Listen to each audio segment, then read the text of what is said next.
তার সাহাবীকে বলেছিলেন, উকবা, আমি কি তোমাকে বলে দেব এই দুনিয়ার মধ্যে সবথেকে দামি জিনিস কোনটা? যেই জিনিস দুনিয়ায় মর্যাদাশীল, আখিরাতে মিজানের পাল্লা ভারী হয়ে যাবে। রাসূলুল্লাহ সাল্লাল্লাহু আলাইহি ওয়াসাল্লামের সাহাবী উকবা বলেন, ইয়া রাসূলুল্লাহ, আমাকে সে বিষয়ে আপনি কিছু বলুন। রাসূলুল্লাহ বলেন, সেটা হলো হুসনে খলক। হুসনে খলক, উত্তম চরিত্র।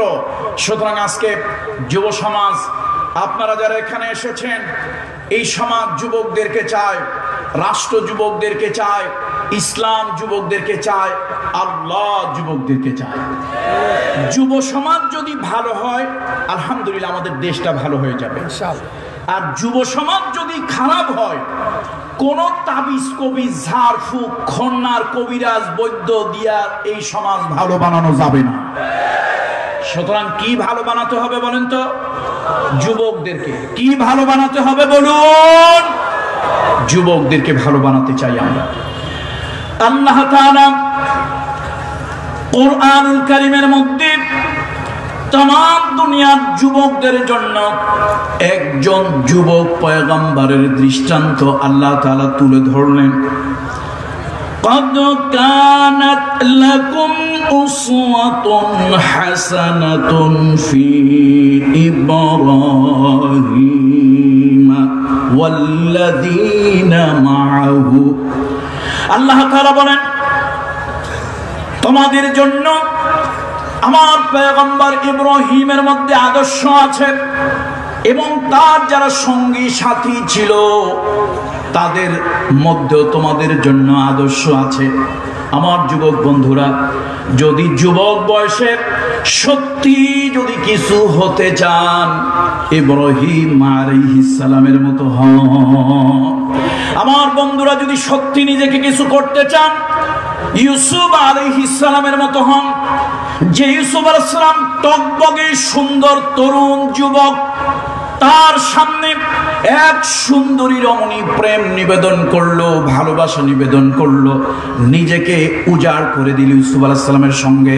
আল্লাহর পয়গম্বর ইউসুফ যুবক বয়স, পাহাড় টলানো যায়, পাহাড় হটানো যায়, ইউসুফ আলাইহিস সালামের চরিত্র টলানো যায় না, যাওয়া সম্ভব হয় নাই। সুতরাং বন্ধুদেরকে বলি, ওয়াজের মাহফিলে বিভিন্ন জায়গা থেকে যে যুবক বন্ধুরা এসেছেন, চরিত্র গঠন যদি করতে পারি, চরিত্র গঠন যদি করতে পারি, নিজেকে গঠন করতে পারবো। আর চরিত্র গঠন যদি করতে না পারি, নিজে বরবাদ হয়ে যাব। কত ঠিক কিনা বলুন বন্ধুরা আমার। ইউসুফ আলাইহিস সালাম যখন বাজার থেকে তাকে অর্থ দিয়ে ক্রয় করে আনা হলো, আপনারা জানেন ইয়াকুব আলাইহিস সালামের নয়নের মণি ছিল ইউসুফ আলাইহিস সালাম। তাকে ভাইরা ষড়যন্ত্র করে কুয়ার মধ্যে ফেলবে অথবা মেরে ফেলবে।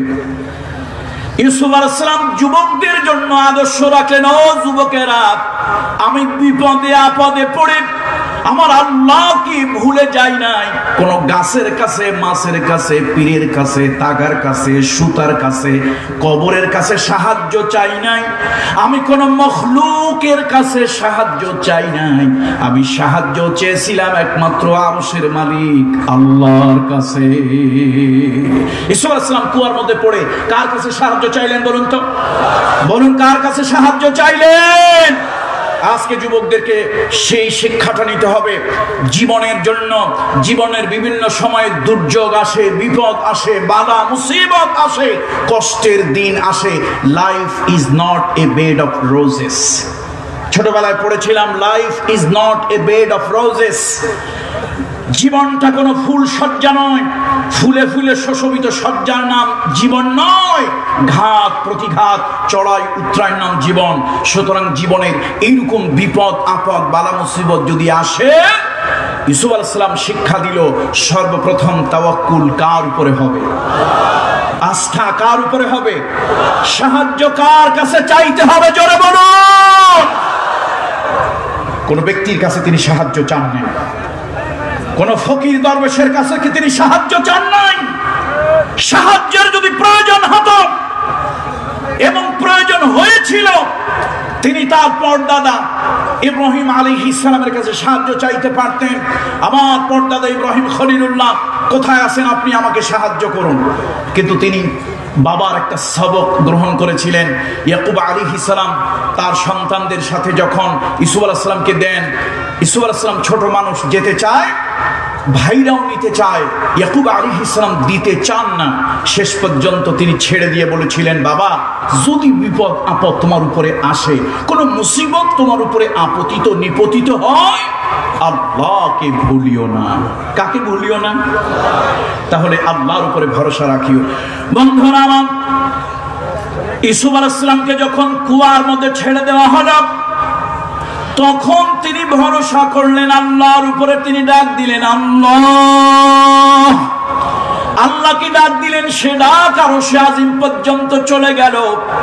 আল্লাহ তাআলা ইউসুফ আলাইহিস সালামের প্রতি রহম করলেন, ফেরেশতা পাঠিয়ে দিলেন, যাও ওই দরিয়ার ওই কূপের মধ্যে, কুয়ার মধ্যে একটা পাথর দিয়ে দাও, পাথরকে ভেসে থাকতে বলিও, আর পাথরকে জানিয়ে দিও আমি মালিক হুকুম দিয়েছি আমার ইউসুফের প্রতি রূঢ় শক্ত আচরণ যেন না করে, কাদার মতো মোমের মতো যেন নরম হয়ে যায়।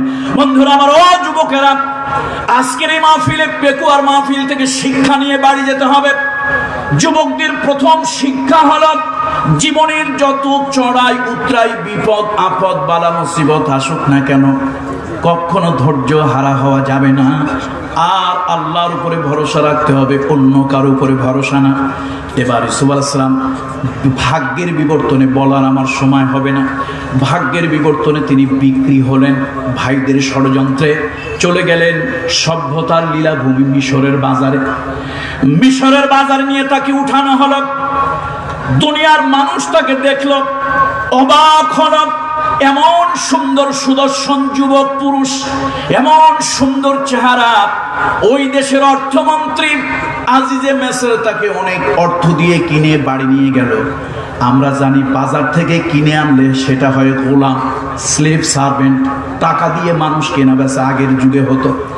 ইউসুফ আলাইহিস সালামকে যখন পয়সা দিয়ে কিনে নিয়ে বাড়ি গেল, মিশরের অর্থমন্ত্রী আজিজে মিসর, তার এত ভালো লাগলো এই যুবকের চাল চলন কথাবার্তা, তার বডি ল্যাঙ্গুয়েজ এত ভালো লাগলো, সে গিয়া তার স্ত্রীকে বলল, আকরিমি মাসওয়াহু, আকরিমি মাসওয়াহু আসা আইয়ানফা'না আও নাত্তাখিযাহু ওয়ালাদা।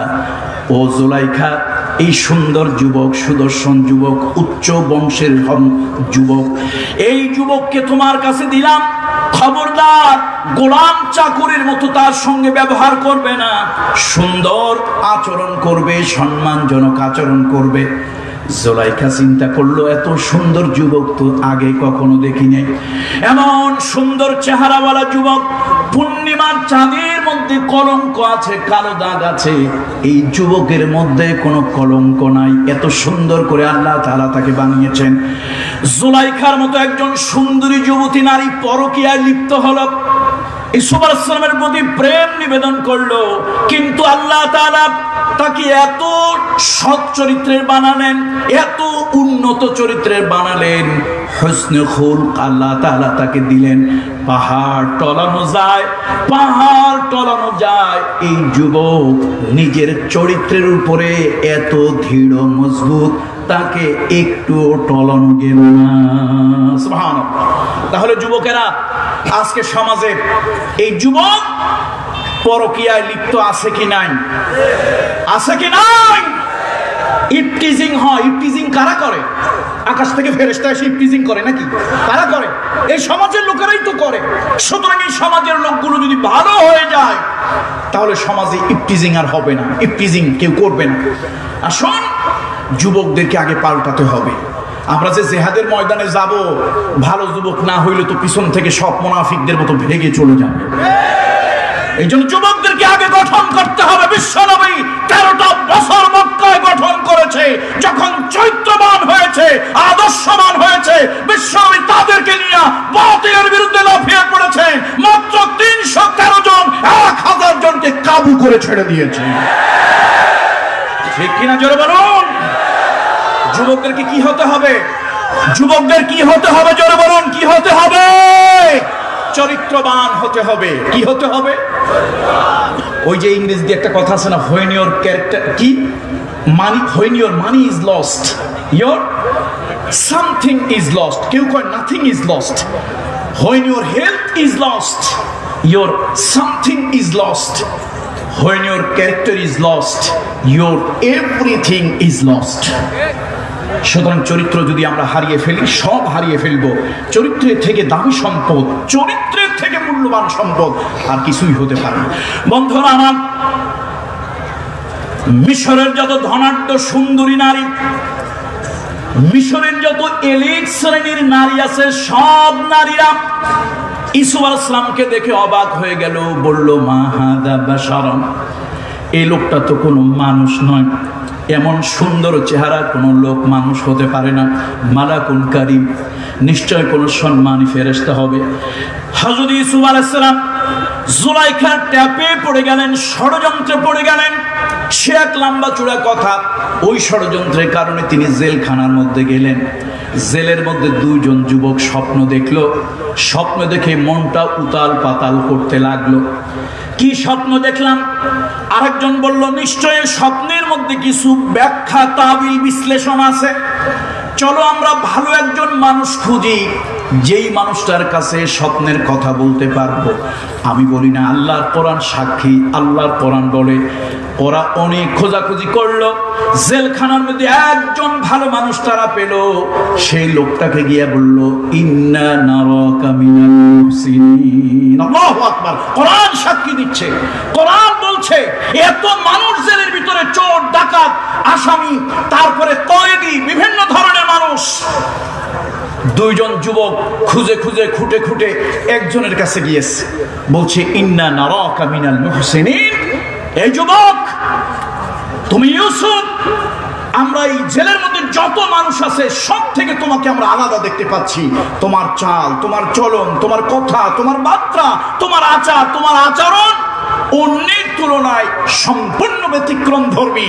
ইন্না নারাকা মিনাল মুহসিনিন, আমরা তোমাকে একজন সজ্জন, একজন ভালো মানুষ, একজন সৎকর্ম পরায়ণ মানুষ, একজন সৎ চরিত্রবান মানুষ হিসেবে তোমাকে পাচ্ছি। তুমি আমাদের এই কাজটা একটু করে দাও। আমরা একটু স্বপ্নে দেখেছিলাম মানসিক যন্ত্রণায় আছি। কি স্বপ্নে দেখলাম? আমি দেখতে পাচ্ছিলাম স্বপ্নের মধ্যে আঙ্গুর চিপড়াইয়া জুস করতেছি, রস বানাচ্ছি। আর আরেকজন বলল, আমি স্বপ্নে দেখতেছিলাম মাথার মধ্যে খাবার নিয়ে, রুটি নিয়ে যাচ্ছি, আর সেখান থেকে কাক বা চিলে খুঁড়ে খুঁড়ে রুটি খাচ্ছে। কিন্তু স্বপ্ন তো হাজার হাজার স্বপ্ন দেখলাম, কোনো স্বপ্ন হৃদয়ের মধ্যে দাগ কাটলো না। এই দুটা স্বপ্ন আমাদের দিলকে কুড়ে কুড়ে খাচ্ছে।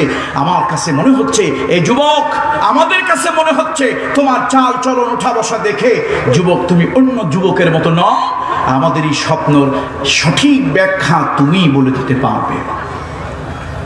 বন্ধুরা আমার, হযরত ইউসুফ আলাইহিস সালাম তার যুব বয়সে তিনি আকৃষ্ট করেছিলেন সকলকে। ও যুবকেরা, আজকে আমার সামনে হাজার হাজার যুবক আমি দেখতে পাচ্ছি, মুরব্বীরাও আছেন, তবে যেন আজকের এই জনতার সমুদ্রে যুবকদেরই জয় জয়কার। কথা ঠিক কিনা বলেন?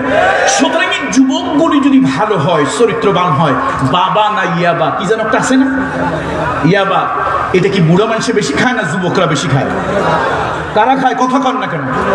এই যুবকরা যদি এগুলো বাদ দেয় খাওয়া, সমাজ ভালো হবে না খারাপ হবে?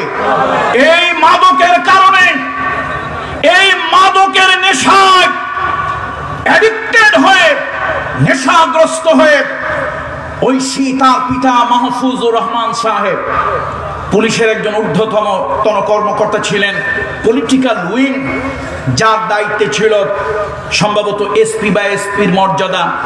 এমন একজন ব্যক্তিকে তার নিজের সন্তান মাদকাসক্ত হয়ে, ড্রাগ এডিক্টেড হয়ে পিতা মাতাকে কি নির্মমভাবে হত্যা করলো। আমাদের সমাজে কত হত্যা হয়েছে। পিতা সন্তান তার মাকে হত্যা করেছে, বাবাকে হত্যা করেছে, ভাইকে হত্যা করেছে, শুধু মাদকাসক্ত হয়ে। ওই যে টেলিভিশনে নাকি সিনেমায় নাটক করে, কি শামসুজ্জামান যেন, কি শামসুজ্জামান, এটিএম শামসুজ্জামান না, তার এক ছেলে আর এক ছেলেকে হত্যা করলো এই মাদকাসক্ত হয়ে। সুতরাং যুবকেরা, এই পেকুয়ার এই এলাকার যারা ব্যক্তিবর্গ আছেন, সম্মানিত সম্ভ্রান্ত ব্যক্তিবর্গ আছেন, অনেক কষ্ট করে আপনাদের জন্য মাহফিলের পারমিশনটা তারা ব্যবস্থা করেছে। আপনারা আসলেন, একটু স্লোগান দিয়ে চলে গেলেন, লাভটা কি হইল? কিছু যদি নিয়ে বাড়ি যেতে পারেন তাহলে এই কষ্ট, এই পরিশ্রম সার্থক হলো। কথা ঠিক কিনা জোরে বলুন। আরে ভাই, যদি দুনিয়ায় পাওয়ার জন্য হয় তাহলে তো তারা একটা নাটকের ব্যবস্থা করতেন। যদি দুনিয়ায় পাওয়ার প্রয়োজন হয় তাহলে তারা এখানে একটা যাত্রা অথবা একটা ব্যান্ড সঙ্গীতের আয়োজন করত, দুনিয়ায় পেয়ে যেত। তারা তো কষ্ট করেছে পরকালে কবরে হাসরে পাওয়ার জন্য। সুতরাং এই মাহফিল শুনে একজন যুবক যদি ভালো হয়, একজন যুবকের যদি চরিত্র পরিবর্তন হয়, তাহলে যারা কষ্ট করে গায়ের ঘাম পায়ে ফেলে মাহফিলের আয়োজন যারা করলো, তাদের কষ্টটা সার্থক হলো। কথা ঠিক কিনা জোরে বলুন। সুতরাং কি যুবকেরা আমার প্রতি অসন্তুষ্ট? যুবকেরা অসন্তুষ্ট আমার প্রতি?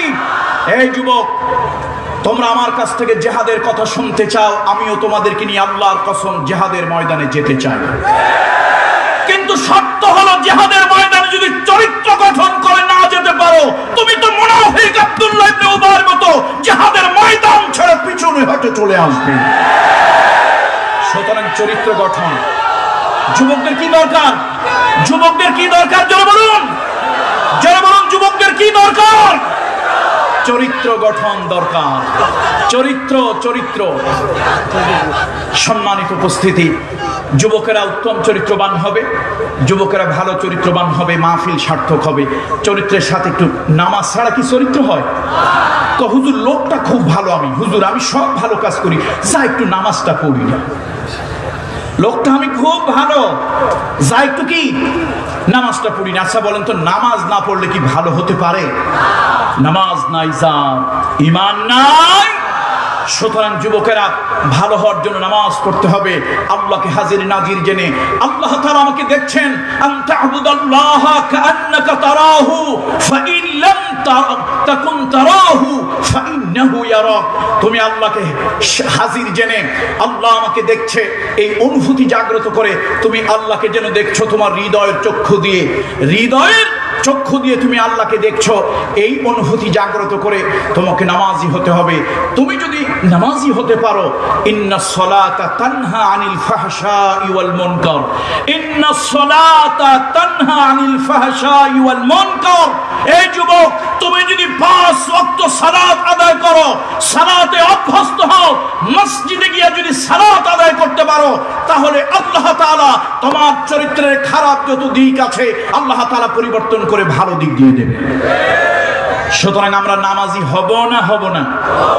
নামাজ সালাত আদায় করব না করব না? অবশ্যই সালাত আদায় করব। বন্ধুরা আমার, ইব্রাহিম আলাইহিস সালাম, তার কথা আমরা বলি, ছোট্ট মানুষ বললাম, এখনো টিন এইজার ইব্রাহিম আলাইহিস সালাম, তিনি তার জাতির লোকজন এসে বলল, ইব্রাহিম চলো আজকে আমাদের উৎসব হবে, সার্বজনীন উৎসব, সে উৎসবে আমরা যাব। ইব্রাহিম আলাইহিস সালাম ফানাযারা নাযরাতান ফিন নুজুম ফাকালা ইন্নী সাকীম। ইব্রাহিম আলাইহিস সালাম আকাশের দিকে তাকালেন, তিনি তাকায়া বললেন, আমি অসুস্থ, যাব না। সকলে উৎসবে চলে গেল, ইব্রাহিম আলাইহিস সালাম একজন যুবক মানুষ গেল না।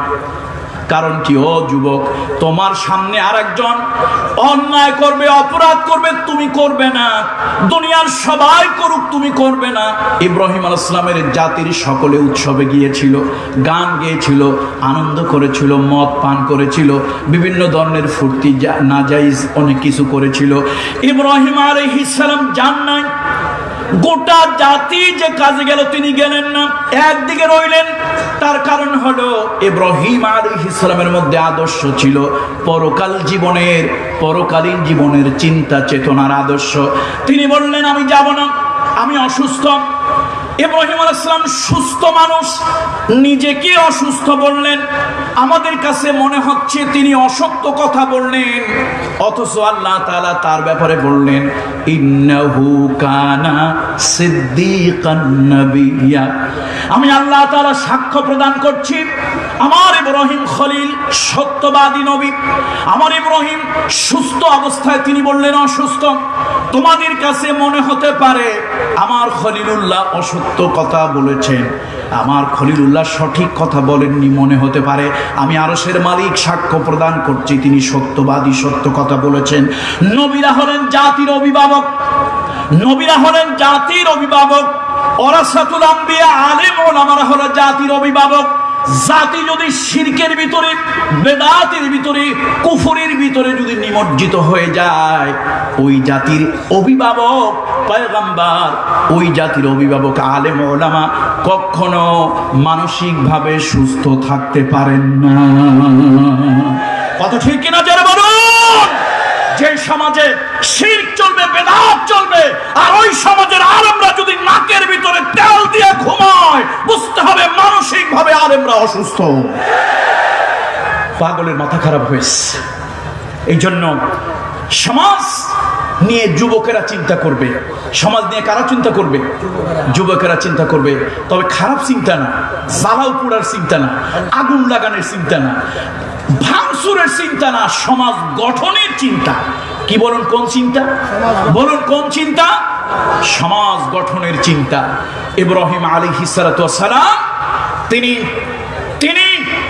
যে ঘটনা ঘটিয়েছিলেন, নমরুদ যখন দেবালয় উপাসনালয় এসে যখন দেখলো, নমরুদ প্রথমে সে ইনভেস্টিগেশন করলো এই দেবালয় যত দামি দামি অর্নামেন্টস, এই দেবালয় যত দামি দামি অলংকার আছে সেগুলি গেল কই? দেখলো একটা অলংকার তাদের দেবালয়, সব মানুষ উৎসবে গিয়েছিল, দেবালয় উপাসনালয় খালি ছিল। আজকে আমাদের মসজিদের ভিতরে একটা সেরা স্যান্ডেল থাকে না, তাও লোকেরা চুরি করে নিয়ে যায়। আর দেবালয়ের ভিতরে হাজারো অর্নামেন্টস কেউ ধরলো না। নমরুদের মাথার মধ্যে ঢুকলো এই দেবালয় উপাসনালয় যে লোকটা ঢুকেছিল সে কোনো চোর ডাকাত নয়। আপনারা কি শুনতে পাচ্ছেন আমার কথা?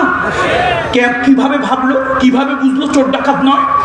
নমরুদ তার চিন্তা দিয়ে সে এইটা ভাবলো, বা তার জেহেন দিয়ে, তার দিমাগ দিয়ে এই ভাবনা চিন্তা তার মধ্যে আসলো যে এর মধ্যে আমরা সবাই উৎসবে, জাতির সব লোকজন উৎসবে মেলায় চলে গিয়েছে, যেই লোকটা ঢুকেছে দেবালয়ে উপাসনালয়ে সে যদি চোর ডাকাত হতো, তাহলে এই সুযোগে, এই গোল্ডেন চান্স, এই অপরচুনিটি পেয়ে সে সব অলংকার, দামি অলংকার চুরি করে বস্তায় ভরে নিয়ে যেত, একটাও খোয়া যায়নি, একটাও নেয় নাই। এবার নমরুদের চোখ পড়লো খাবার দিকে।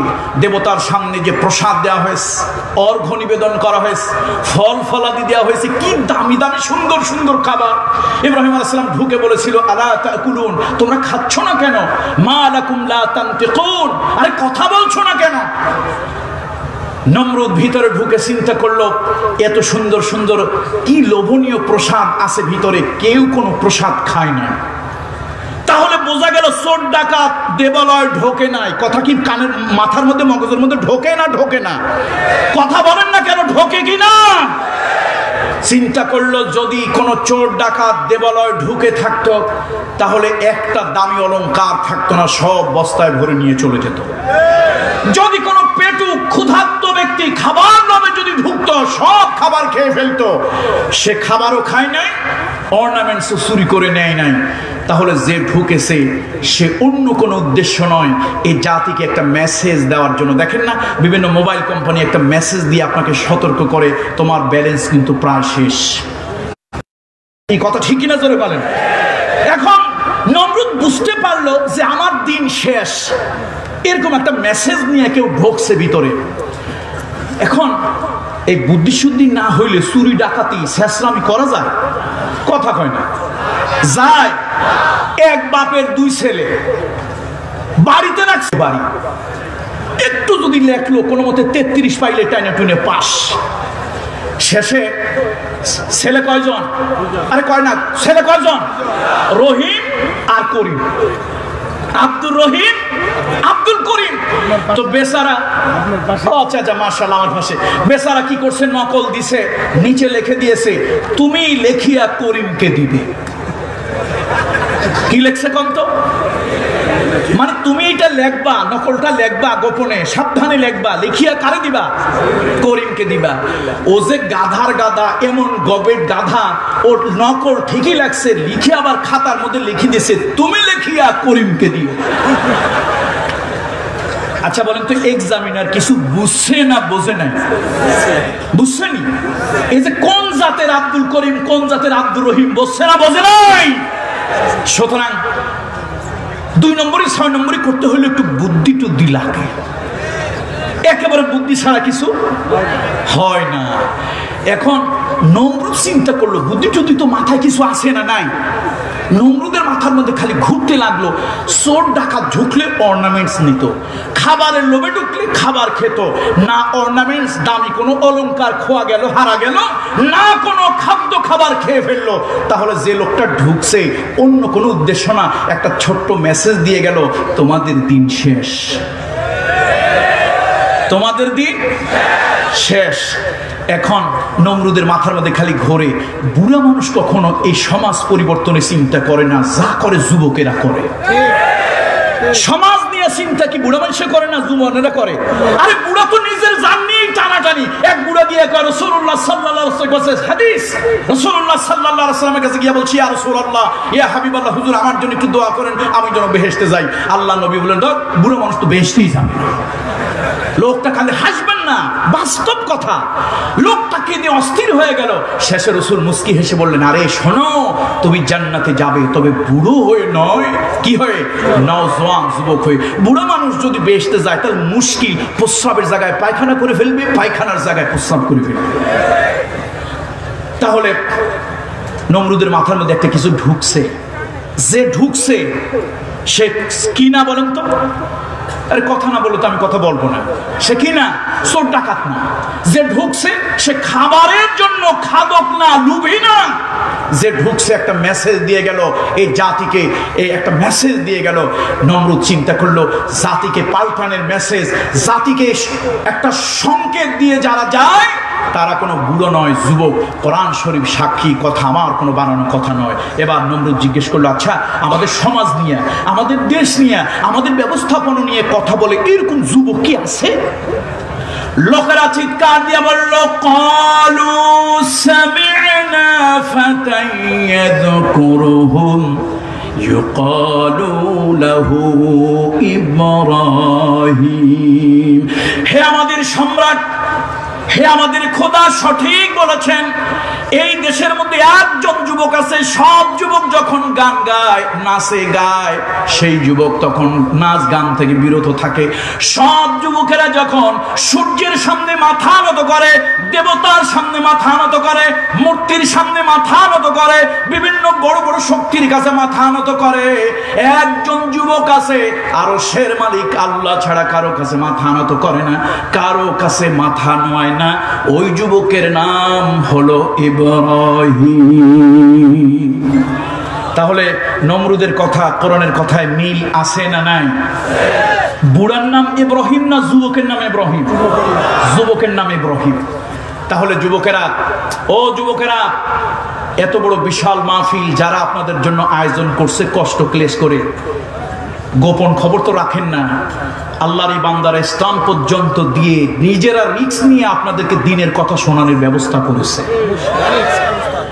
সুতরাং একটা যুবক যদি এখান থেকে নামাজি হয়ে বাড়ি ফিরে যেতে পারে, এই কষ্টগুলি সার্থক হবে, হৃদয়ের মধ্যে শান্তি লাগবে, মরেও শান্তি পাবে। আল্লাহ একটা লোককে নামাজি বানিয়েছি, তার সাদকায়ে জারিয়া তুমি কবরের মধ্যে আমাকে দাও। আসলেন, গেলেন, ঘুরলেন, ফিরলেন, খাইলেন, গল্প করলেন, যাওয়ার সময় দুইটা মোমবাতি ধরাইয়া টানতে টানতে গেলেন। বুঝছেন তো না বোঝেন নাই? তো মাহফিল পরিবর্তন আপনার কোনো আসলো না, হলো না। বেচারারা যে কষ্ট করে মাহফিলটা করলো, তাদের এই কষ্টটা কি সার্থক হবে না ব্যর্থ হবে? তাহলে আসুন যুবক, যুবক পাল্টাতে হবে। যুবক পাল্টাতে চাই, যুবক পাল্টাতে চাই। বন্ধুরা আমার, মুরব্বিরা আমার, ইব্রাহিম আলাইহিস সালাম একটি আদর্শের কথা বলেছেন। নমরুদ একদিকে, গোটা জাতি একদিকে, তার আব্বা আম্মা জন্মদাতা পিতামাতা একদিকে। ইব্রাহিম আলাইহিস সালাম কিন্তু ঘাবড়ান নাই, তিনি ভয় পান নাই। সত্যের উপরে অবিচল থাকো ও যুবক, সত্যের উপরে অবিচল থাকো। তোমার মালিকের প্রতি তুমি মালিকের গোলামি ইবাদত বন্দেগী করো। দুনিয়া একদিকে যাবে, তুমি একদিকে থাকবে, কোনো পরোয়া নাই, কোনো ভয় নাই। কথা ঠিক কিনা বলুন বন্ধুরা আমার? এই যুবকেরা দিনের জন্য অনেক কোরবানি করেছে। হযরত সাদ রাদিয়াল্লাহু তাআলা একজন কালো মানুষ। এই সাদের কথা অনেকবার আপনাদেরকে আমি শুনিয়েছি। একজন যুবক কালো মানুষ, কেউ তার কাছে মেয়ে বিবাহ দেয় না। বিশ্বনবী বলেছেন বিবাহের দ্বারা ঈমান পরিপূর্ণ হয়। ও যুবকেরা, বিবাহ করবে, যাদের সামর্থ্য আছে বিবাহ করবে, কিন্তু খবরদার শ্বশুর বাড়ির উপরে মোটর সাইকেল, পালসার সাইকেল দেওয়ার জন্য জোর জবরদস্তি করবে না। কথা ঠিক না বলুন? অবশ্য কক্সবাজারের পেকুয়াতে যৌতুকের জন্য কোনো ঝামেলা ছেলেরা করে না। আপনারা ভালো করে নাকি? শোনেন, ফতোয়া দিয়ে দিচ্ছি শোনেন। মেয়ের বাপ যারা আছেন বলবেন এটা কামরুল ইসলাম সাইদ আনসারীর ফতোয়া। যেই ছেলের বাপ এবং যেই ছেলে যৌতুক চাইবে, যৌতুক ছাড়া বিবাহ রাজি না, তাকে যৌতুক দেবেন, তবে সাথে একটা ঝাড়ু, একটা জুতা আর ভাঙা একটা থালা দিয়ে দেবেন। কি দিয়ে দেবেন বলেন তো? কথা কয় না। কি দিয়ে দিবেন? ভাঙা থালা কেন বেটা? তুই এত ফকিরের সন্তান, একটা পালসার মোটর সাইকেলের জন্য মেয়ের বাপের গলার উপরে পাড়া দিয়ে জোর করে আদায় করতে চাস? 16 বছর, 18 বছর, 19-20 বছর যেই বাবা একটা মেয়েকে পালছে, বাবার কাছে মেয়ে হলো কলিজার টুকরা। দুনিয়ায় সব থেকে সুন্দর লাগে বাবার চোখে নিজের কন্যাকে। কথা ঠিক কিনা বলেন তো? নিজের কন্যাটা যেমনই হোক, বাপের চোখে কন্যাকে মনে হয় যেন সব থেকে সুন্দরী। ও ছেলেরা, বিয়ে করতে যাও, তুমি ওই বাপের কান্না দেখো নাই, ওই মায়ের কান্না শোনো নাই। 16 বছর, 18 বছর হৃদয় দিয়ে লালন পালন করলো একটা মেয়েকে, আজকে তোমার হাতে সেই কলিজার টুকরাটাকে তুলে দিচ্ছে। আর তুমি এত বড় ছোট লোক যে একটা পালসার মোটর সাইকেলের জন্য ওই বাপের পকেট কাটতেছো। এই জন্য ভাঙা থালা দিতে বললাম কেন? পেকুয়ার চৌরাস্তা আসেনি? এই চৌরাস্তার মোড়ে ওই ছেলে আর ছেলের বাপ ওই ভাঙা বাসন নিয়ে বলবে আল্লাহ দে মাওলা দে, আল্লাহ দে মাওলা দে। লোকেরা বলবে ভাই কি চাও? বলে একটা পালসার মোটর সাইকেল কিনবো ভাই, 2 টাকা আল্লাহ রাস্তে ভিক্ষা দেন। তাহলে মেয়ের বাপেরও ঝামেলা হইল না, আর যৌতুকটাও হয়ে গেল। কি বলেন, সম্ভব না? মাসখানিক করলে বোধহয় হয়ে যেতে পারে। কি বলেন, মাসখানিক করলে মনে হয় হয়ে যেতে পারে। যুবকেরা, যৌতুক নিয়ে বিয়ে করবেন নাকি? যৌতুক নিয়ে বিয়ে করবেন? কারা করবেন না হাত উঁচু করে দেখান। লিল্লাহে তাকবীর। আরে বিবাহিত লোকেরা হাত তুললো কেন? শোনেন, বিবাহিত লোকেরা হাত তোলার একটা উদ্দেশ্য আছে, আবার আর একটা বিবাহ করতে চায়। সর্বনাশ। আজকে বাড়ি যাওয়ার পরে ভাবি সাহেবারা আমাদের উপরে খুব ক্ষিপ্ত হবে, বলবে আগামী বছর আর মাহফিলের দরকার নাই, আনসারী সাহেব একটা ভেজাল লাগাই দিয়ে গেছে, আর একটা বিয়ে করার জন্য তোমাকে উৎসাহিত করেছে। সর্বনাশ হয়ে যাবে না বলে? সুতরাং আমরা কোনো সর্বনাশ চাই না। যারা বিবাহ করেন নাই, যৌতুক নিয়ে যারা বিয়ে করতে চান, মেয়ের বাপকে মানসিক কষ্ট যারা দেন, তাদের জন্য একটা ভাঙা থালার ব্যবস্থা করবেন, যাতে করে চৌরাস্তার মোড়ে গিয়ে তারা কিছু ভিক্ষা টিক্কা করে অন্তত একটা সাইকেল, মোটর সাইকেলের একটু ব্যবস্থা তারা করে নিতে পারে। বন্ধুরা আমার, মুরব্বীরা আমার, আল্লাহ নবীর সাহাবী, তরুণ যুবক সাহাবী, ও যুবকেরা কান খুলে শোনো, রাসূলুল্লাহ কলিজার টুকরা সাহাবী সাদ আল আসাদ, মানুষটা হলো কালো। বিশ্বনবী বলেছেন, রাহমাতুল লিল আলামিন বলেছেন, বিবাহের দ্বারা দ্বারা ঈমান পরিপূর্ণ হয়, ঈমান শক্তপোক্ত হয়। সাদ আলা সাদ চেষ্টা করলো, কোনোভাবে সাদ আলা সাদ বিবাহ করতে পারলো না, কেউ তাকে কন্যা দিল না। একদিন রাসূলুল্লাহর দরবারে, রহমাতুল লিল আলামিনের দরবারে সে কাঁদতে লাগলো, ইয়া রাসূলুল্লাহ, ইয়া হাবিবাল্লাহ, হুজুর আমাকে কেউ কন্যা দেয় না, কালো বলে, আমি কালো যুবক বলে আমাকে কেউ কন্যা দেয় না। ইয়া রাসূলুল্লাহ, আমার একটা বিবাহের ব্যবস্থা আপনি করে দেন, যাতে করে আমার ঈমানটা পরিপূর্ণ হয়। আল্লাহ নবী বলে দিলেন, যাও এই মদিনার সব থেকে সুন্দরী নারী ইবনে ওয়াহাবের কন্যা, তার কাছে গিয়ে প্রস্তাব দাও, আমি বিশ্বনবী তোমার জন্য এই সুন্দরী কন্যার বিবাহের প্রস্তাব দিচ্ছি।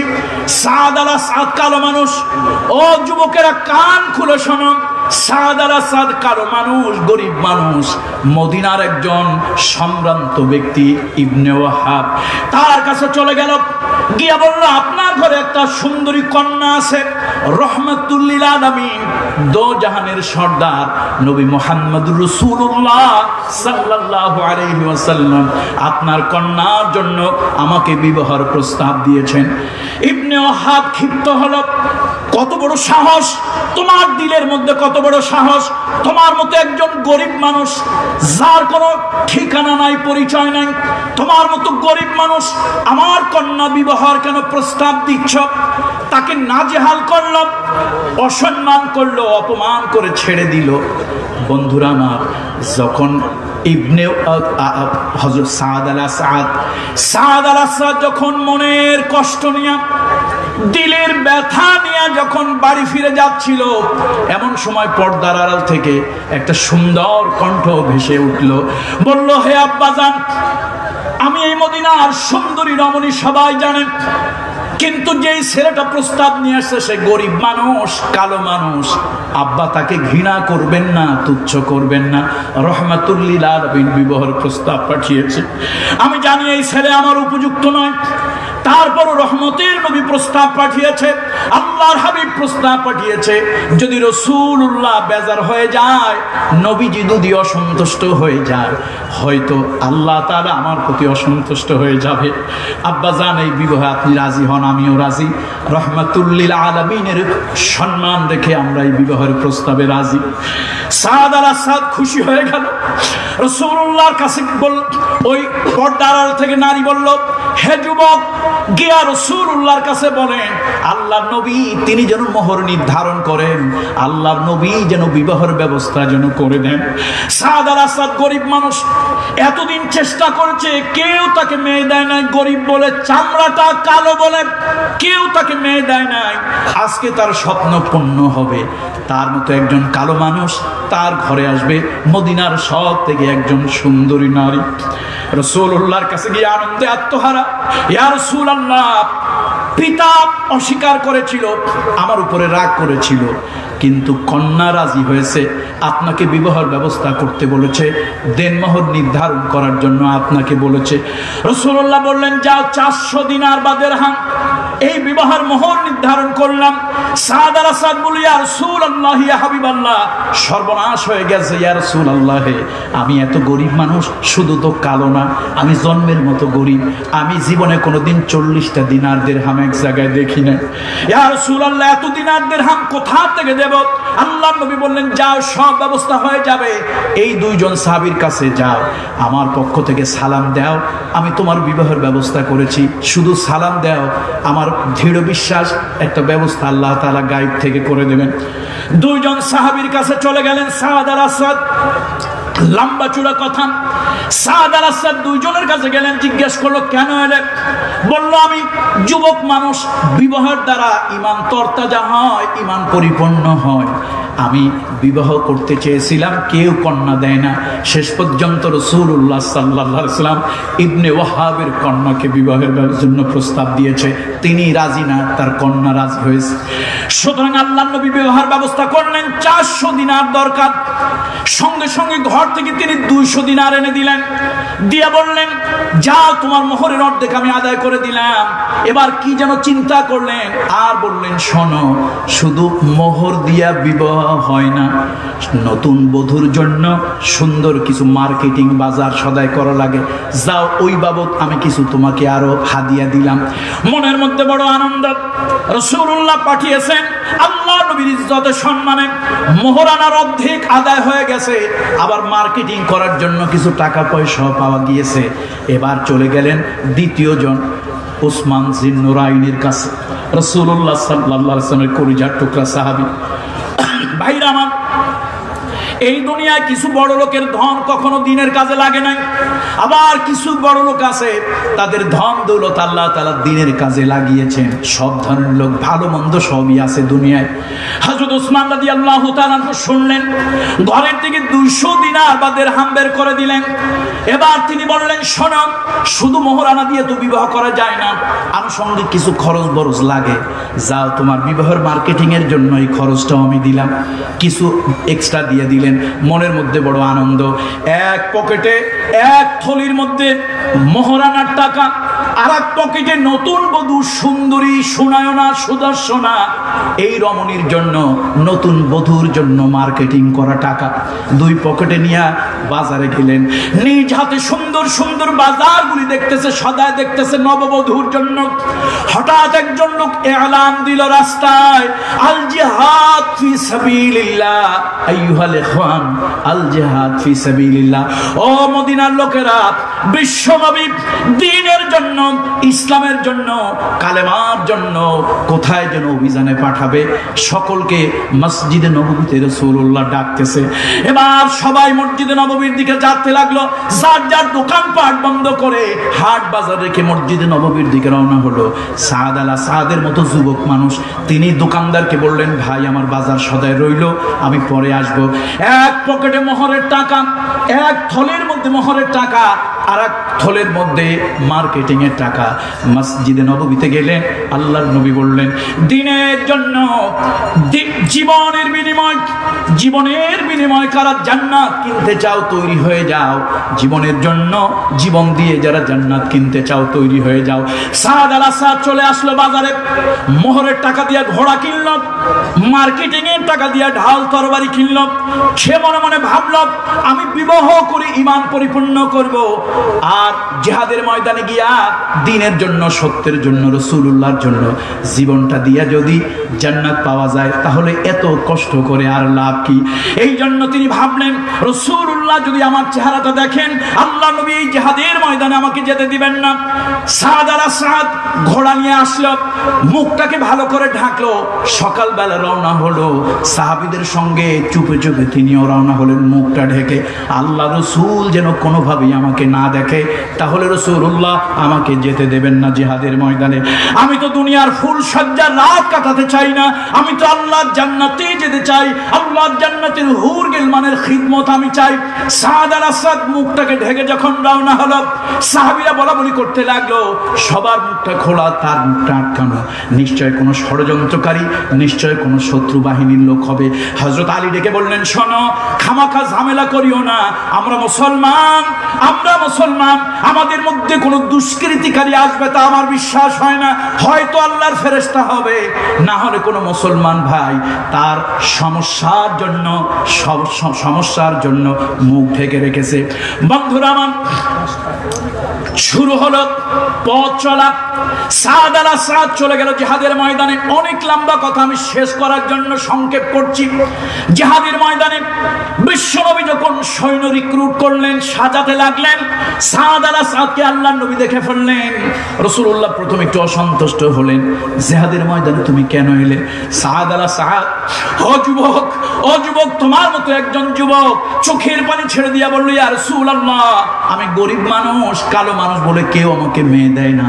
আপনি বলেছেন বিবাহের দ্বারা ঈমানটা পরিপূর্ণ হয়, শক্তপোক্ত হয়। ইয়া রাসূলুল্লাহ, এই ঈমান দিয়ে তো আমি আল্লাহর জান্নাতে যেতে চাই। আপনি বলেছেন দ্বীনের জন্য, রাসূলুল্লাহর জন্য কাজ করলে জান্নাত পাওয়া যায়। আমি তো জান্নাত ক্রয় করার জন্য এসেছি। রাসূলুল্লাহ